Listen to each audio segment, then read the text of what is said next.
All right, I used to say, hey, what's on the bench? But it's on the floor. I was out walking IMSAI dog, and I just happened to look in a trash can, and that was in a trash can. One of those hoverboard, I don't know what do you call these things, the balance board, the rope, I don't know. Anyway, I looked at that, and I thought, yeah, you'd kill yourself on one of those.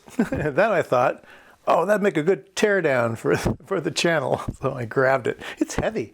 So we're going to open that thing up today and see what kind of electronics are inside it. Got to have an accelerometer type of thing. We'll see what microprocessor they decided to use.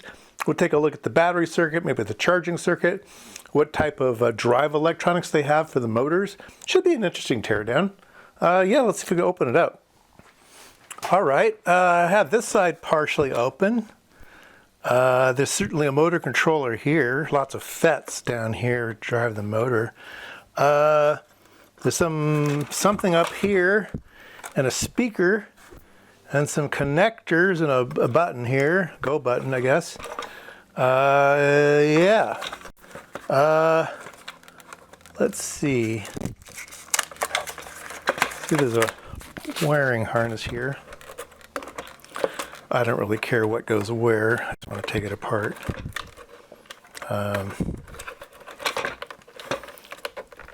All right, let's see. This is basically what's inside one of those things.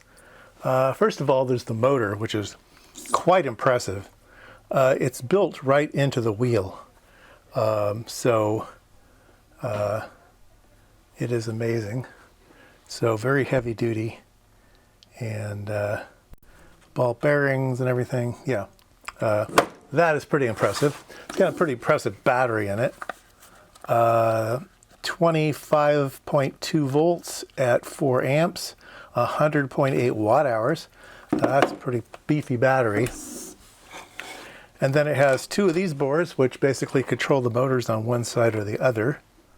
And then it's got this one master controller. So basically it looks like this, and there's a wheel over here as well, right? So I say we go under the microscope and take a look at these things, see if we see anything interesting. All right, let's take a look at one of these boards here. A little bit of fuzz over there. I don't know what that is anyway. Ignore that. Ignore that there. Yeah, so there's a whole bunch of FETs to drive the motors.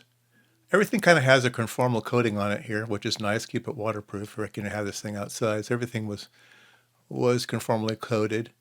I couldn't actually see a part number on these because of the stuff on them. These are H drivers, though, H motor drivers. So that's what those are. They're a CS4161.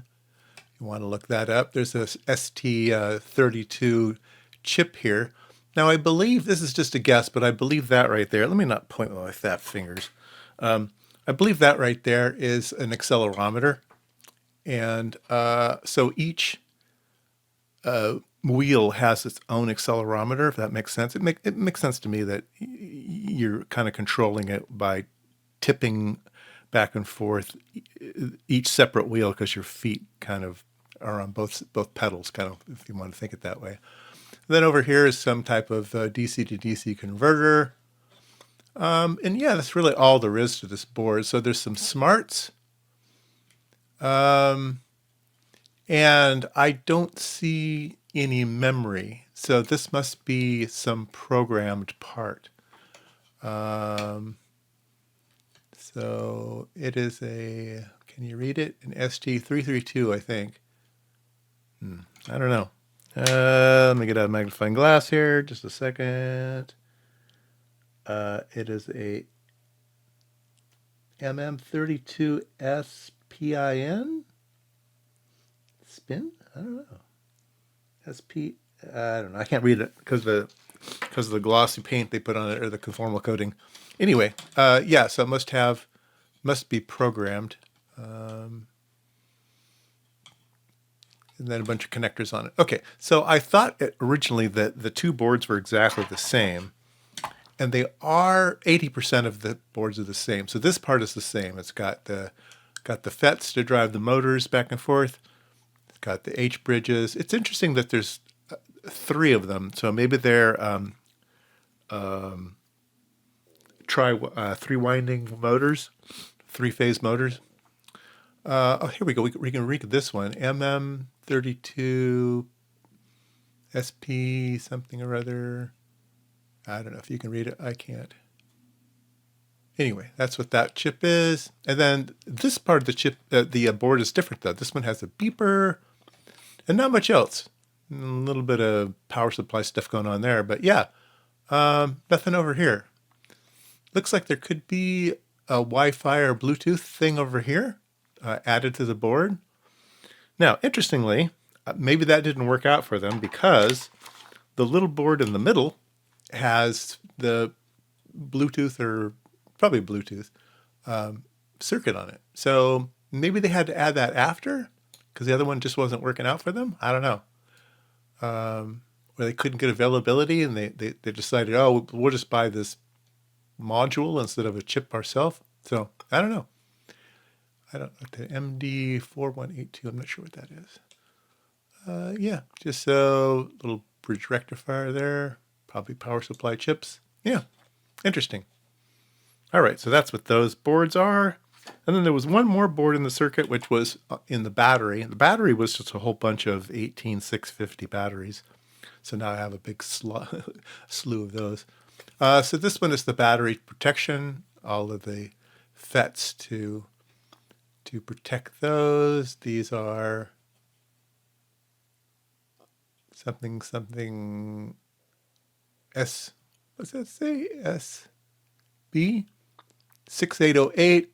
I did look at a data sheet. Oh, there we go. SSF 6808. These are like super nice FETs. Very low ohms. They're like 80 amps or something ridiculous, right? FETs are crazy these days. Anyway, that's what those are. And then these are battery protection chips. Their job is exclusively battery protection. So what does it mean to have battery protection? Well, it's monitoring the different voltages. So the pack of batteries, every once in a while they'll bring off a tap of those, right? So each B1, B2, yeah, up to B6, here we go, B3, B4, B, yeah. It's monitoring each cell and making sure that everything's okay. Somebody hasn't shorted out or something.